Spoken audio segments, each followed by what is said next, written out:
Welcome to Thought Frontier.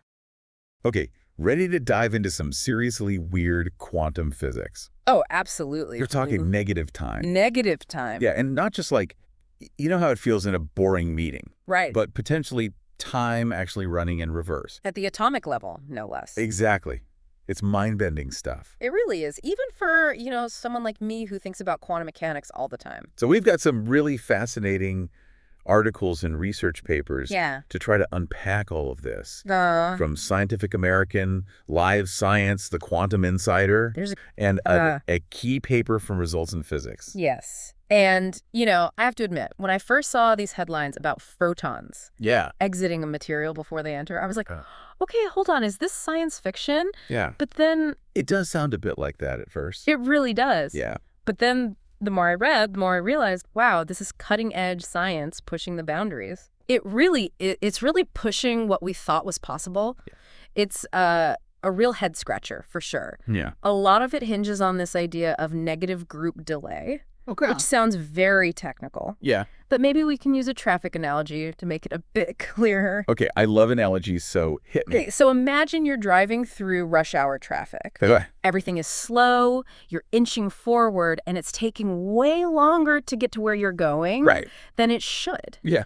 That's like positive group delay. Okay. Light waves interacting with atoms, slowing down as they pass through a material. Makes sense. So is negative group delay then? Like finding some kind of secret shortcut that lets you bypass all that traffic and get to your destination faster. Exactly. Except in this case, it's like the light is arriving before it even left, which seems impossible, right? Totally impossible. I mean, I know quantum physics is about weirdness, but that seems to violate some fundamental laws of the universe. It does feel that way. Yeah. But that's the beauty of quantum mechanics. Right. It constantly challenges our intuition about how things work. So how do we? And to really understand this negative time phenomenon, we need to zoom in and look at what's happening at the atomic level, specifically with something called atomic excitation. Right, and this is where the photons come into play. Exactly. The tiny particles of light, and they can be absorbed by atoms. Yes. Causing the electrons to jump to a higher energy level. Precisely, like a tiny energy boost for the atom. Okay. And when those electrons drop back down to their original energy level, they re-emit that energy as a photon. So it's a classic energy exchange. Yes. But I'm guessing these experiments revealed something a little more... Oh, absolutely. Unexpected. They found two things that really shook things up. Okay. First, they observed situations where photons would pass through a cloud of atoms without being absorbed at all, but the atoms would still become excited for the same duration. What? As if they had absorbed the photon. So it's the photons pass through them like ghosts, but the atoms are still affected. It is almost as if the mere possibility of interaction, the potential for the photons to be absorbed, was enough to influence the atoms. That's wild. It is. And then there's the second surprise, which is even weirder. Okay, lay it on me. When photons were absorbed, they were re-emitted almost instantly before the atoms had a chance to de-excite. Hold on. My brain just did a backflip. Yeah. How can something be emitted before the process that's supposed to create it even finishes? It is incredibly counterintuitive. Yeah. But this is where we have to embrace the strangeness of quantum mechanics. Okay. Remember superposition. Yeah, so it's like... The idea that quantum particles can exist in multiple states at the same time. Like that famous Schrodinger's cat. Exactly. Both alive and dead until we look in the box. Exactly. Well, it turns out that this fuzziness, this ability to be in multiple states at once, applies to time as well. Okay. The photons involved in these experiments are, in a way, both delayed and not delayed. Okay. Absorbed and not absorbed, all at the same time. So it's not that time is literally flowing backward, but more like these photons are existing in a state where time is blurry, or maybe even meaningless. You're getting the idea. And the measuring devices trying to make sense of this quantum weirdness end up giving us readings that seem like negative time. Okay. And this is where the concept of weak values comes in. Weak values. Okay, what exactly are those?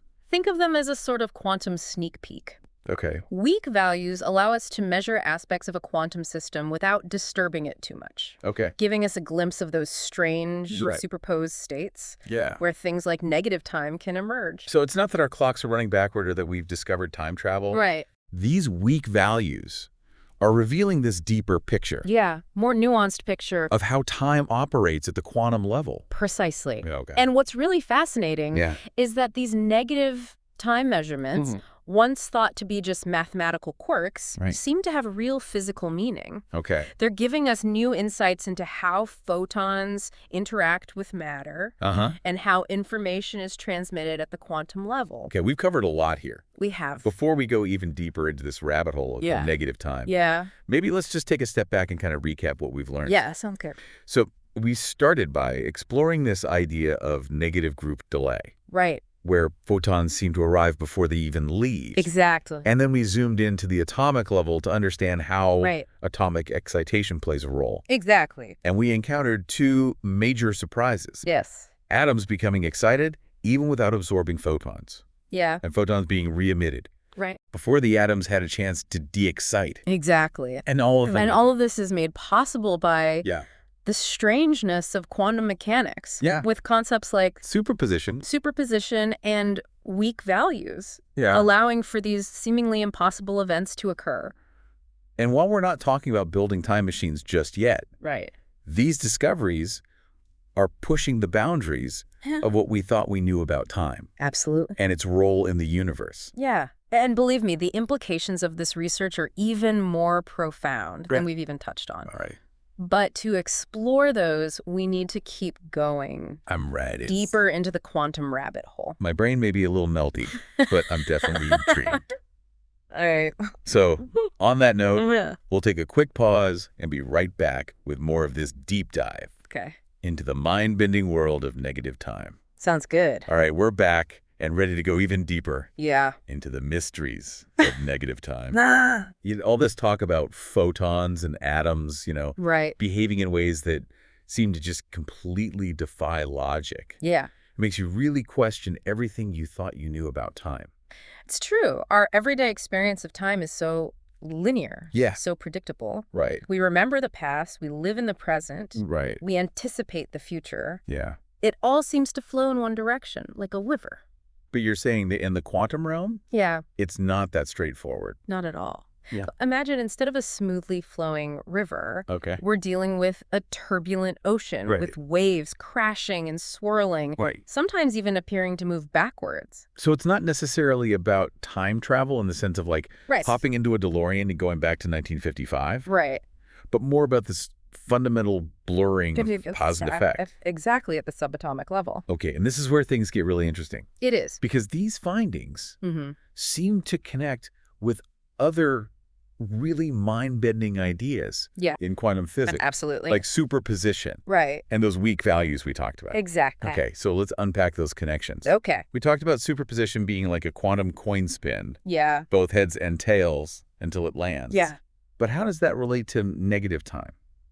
Well, just like that coin existing in both states simultaneously, the photons in these experiments seem to be in a superposition of time states, both delayed and not delayed, existing in this blurry realm where the usual rules of time don't quite apply. So their quantum fuzziness is messing with our attempts to measure them, leading to these seemingly impossible negative time values. Precisely. And weak values, remember, give us a glimpse into that quantum fuzziness without disrupting it too much. It's like we're peeking behind the curtain and catching these particles in the act of defying our classical notions of time. That's a great way to put it. And the implications of this go far beyond just understanding these specific experiments. Okay. Some of the articles we're looking at suggest that these negative time effects could have a huge impact on quantum technologies. Like quantum computing. Okay, now you're speaking my language. Right. Everyone is buzzing about quantum computers being the next big thing, but I have to admit I'm still a little fuzzy on how they actually work. Well, at their core, quantum computers rely on the principles of superposition and entanglement to perform calculations in ways that classical computers can't even dream of. So instead of bits, which are either 0 or 1, they use qubits. Yes. Which could be both 0 and 1 at the same time. Exactly. And this allows them to tackle problems that would take classical computers billions of years to solve. Oh, wow. But one of the big challenges in quantum computing is controlling those delicate quantum states. And preventing them from collapsing before the computation is complete. So that's where negative time could come in. Potentially. Okay. If we can learn to manipulate those negative time effects, we might be able to control the interactions between photons and atoms with a level of precision we've never had before. So instead of just trying to avoid these weird quantum effects, we can actually harness them to our advantage. It's a thrilling possibility. That's amazing. Imagine being able to precisely control the time it takes for photons to interact with atoms. That could lead to breakthroughs in quantum memory. Super fast communication. And even algorithms that make today's most powerful computers look like abacuses. Whoa, now that's what I call a paradigm shift. So we're not just talking about theoretical physics anymore. No. We're talking about potentially revolutionizing. It could change everything. The way we process information. And solve some of the world's toughest challenges. And it gets even wilder. One of the papers, From Results in Physics, explores the concept of transmitting a signal in negative time. Wait, are we talking about sending messages back to our past selves? Not exactly. Okay, because I've seen enough time travel movies to know that usually ends badly. It's more about manipulating the way information travels within a quantum system. Potentially making a signal appear to arrive before it was even sent. So it's not time travel in the traditional sense. Right. But it's still messing with our intuitive understanding of how information flows through time. Precisely imagine a wave packet. Think of it as a localized disturbance. A pulse of energy traveling through a quantum system with a negative group delay. So instead of traveling from A to B, it's like it's already at B before it even left A. Exactly. And the paper acknowledges that there are massive challenges to actually making this work in practice. Not to mention the philosophical implications of seemingly violating causality. Because if we can send information backward in time, even within a closed system, it raises all sorts of questions about the nature of cause and effect, the meaning of free will, and whether we're all just living in a predetermined simulation. Those are some heavy questions. They really are. And they highlight the power of this research to challenge not only our scientific understanding of the universe, but also our philosophical assumptions about reality itself. You know, all this talk about time being more like a turbulent ocean than a flowing river makes me wonder if our whole perception of time it's a good question. is just a product of our limited human perspective. That's an insightful observation. After all, we're macroscopic beings trying to make sense of a universe governed by quantum rules. Where things are fuzzy, uncertain, and often counterintuitive. So maybe from the perspective of those photons experiencing negative time. It all makes perfect sense. It might. It's only when we try to impose our linear timeline on their quantum world that things start to seem impossible. That's a fascinating thought. It reminds me of a quote by physicist John Wheeler, "Time is what prevents everything from happening at once." I love that. So maybe in the quantum world where superposition reigns supreme, things do happen at once.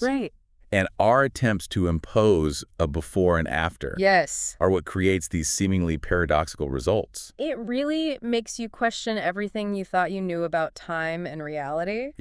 And it opens the door to some truly mind-bending possibilities, like the concept of a block universe. A block universe, I've heard that term before, but I'm not sure I fully grasp it. Think of it this way. Instead of time being a river flowing from past to future, imagine all of space-time, past, present, and future, existing simultaneously like a giant frozen block. I'm starting to see the picture. So instead of time flowing, we're moving through this block of space-time. Exactly. Just like we move through space. Exactly. And just like we can move freely through space. Maybe at some deep level, we can move freely through time as well. Whoa, that's a lot to wrap my head around. It is. But I can see how this research into negative time could be a stepping stone. It very well could be. To understanding these grander concepts about the nature of time and reality. Absolutely. It's definitely a journey into uncharted territory, and who knows what we might discover along the way. But before we venture any further, let's take a moment to recap what we've explored in this second leg of our deep dive. Okay, sounds good. We've gone from this seemingly impossible idea of photons arriving before they leave to exploring the profound implications of these findings for quantum computing. and information transmission. Exactly. And we've delved into the philosophical side of things. Yeah. Questioning our perception of time. Right. And exploring mind-bending concepts like the block universe. Yes. Where past, present, and future might exist simultaneously. And through it all, we've seen how this research into negative time is forcing us to confront the limits of our understanding. It really is. And to embrace the strangeness of the quantum world. Absolutely. And the journey isn't over yet. Okay. There's still so much to explore. Right. So many unanswered questions. Right. And I have a feeling the most mind-blowing discoveries are yet to come. Okay. I'm officially hooked. My brain is a little fried. All right. But I'm eager to see where this leads. Well. So on that note, we'll take a short break and return for the final part of our deep dive into the mind-bending world of negative time. Welcome back. Still with me on this journey into negative time? I hope so. I don't know about you, but I'm still kind of reeling from this idea that the future might already be written, just waiting for us to experience it. It's a powerful image. Like chapters in a book. It is, and this research really does make you question everything you thought you knew. It really does.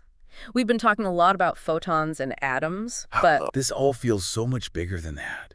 Yes. It's like we've stumbled onto this secret passage leading to some of the most profound mysteries of existence. You're absolutely right. These findings aren't just about quirky particles. Right. They're forcing us to reconsider the nature of time, the relationship between cause and effect, and even the possibility of new forms of matter and energy. So let's talk about that. Remember earlier when we discussed whether these negative time measurements meant that our understanding of time as this linear arrow was completely wrong. Yes, and it's a question that has puzzled physicists and philosophers for centuries. Right. Our everyday experience seems to point to a clear direction of time's flow from past to present to future. Yeah. But what if that's just a macroscopic illusion? An illusion. Like our brains tricking us into believing time is linear when it's actually something much more complex. Exactly. Think about it. We're macroscopic beings, observing a universe governed by quantum mechanics, where things are fuzzy, probabilistic, and often defy our classical intuition. So maybe at the quantum level, time isn't an arrow at all, but something more like, well, we've been using the ocean analogy, so maybe a vast multi-dimensional sea where waves can move in any direction, even backward. That's a fantastic way to visualize it. Some physicists believe that time, at its most fundamental level, might actually be symmetrical, with no inherent direction. What we perceive as the arrow of time could just be an emergent property arising from the statistical behavior of countless quantum interactions. So kind of like how a school of fish can move in this seemingly coordinated way. That's a great analogy. Even though each individual fish is just reacting to its immediate surroundings. Exactly. And those photons experiencing negative time in these experiments, they could be giving us a glimpse of this deeper symmetrical nature of time. Okay. A reality where the future might influence the past, just as much as the past influences the future. Whoa. Okay, I'm trying to wrap my head around that. It's a big one. So those seemingly impossible events where photons arrive before they leave. Those could be hints that time, as we understand it, is just a human construct. It's a mind-blowing possibility, isn't it? And it ties into that concept we touched on earlier, the block universe. Right, remember that image of space-time? Yes. Past, present, and future all existing at once. Exactly. Like a giant frozen block. It's such a counterintuitive idea, but the more we talk about it, the more it seems to fit with these strange negative time findings. Exactly. If we can let go of our preconceived notions about time flowing in one direction. And instead view it as a dimension we can move through. Just like space. Then those seemingly impossible events start to make a bit more sense. Exactly. It's like instead of being travelers on a one-way river, we're explorers in this vast uncharted territory where the past, present, and future are all laid out before us, just waiting to be discovered. That's a beautiful way to put it. And who knows what wonders might await us in this uncharted territory. Yeah, this research into negative time. It's really just the tip of the iceberg. It's both exhilarating and terrifying at the same time. It is. This idea that our reality might be so much stranger and more wondrous than we ever imagined. Absolutely. And that's the beauty of science. Right. It constantly challenges our assumptions, expands our understanding, Yeah. and opens our minds to new possibilities. I think that's a perfect note to end on. Yeah. So as we wrap up this deep dive into the mind-bending world of negative time, Okay. what are some key takeaways you hope our listeners will walk away with? I hope they come away with a sense of wonder Yeah. and a thirst for exploration. We've seen how time, at the quantum level, can behave in ways that defy our everyday intuition. We've explored the profound implications of these findings, from the possibility of revolutionizing quantum technology to the philosophical questions they raise about the nature of reality itself. And while we might not have all the answers yet, Right. this journey into the realm of negative time has shown us just how much there is still left to discover. Absolutely. It's a reminder that the universe is a far stranger and more marvelous place than we ever dared to imagine. So to all our listeners out there, keep exploring, keep questioning, and never stop being curious. Who knows what other impossible things might turn out to be possible? Thanks for joining us on this deep dive. Until next time, keep your minds open and your sense of wonder alive.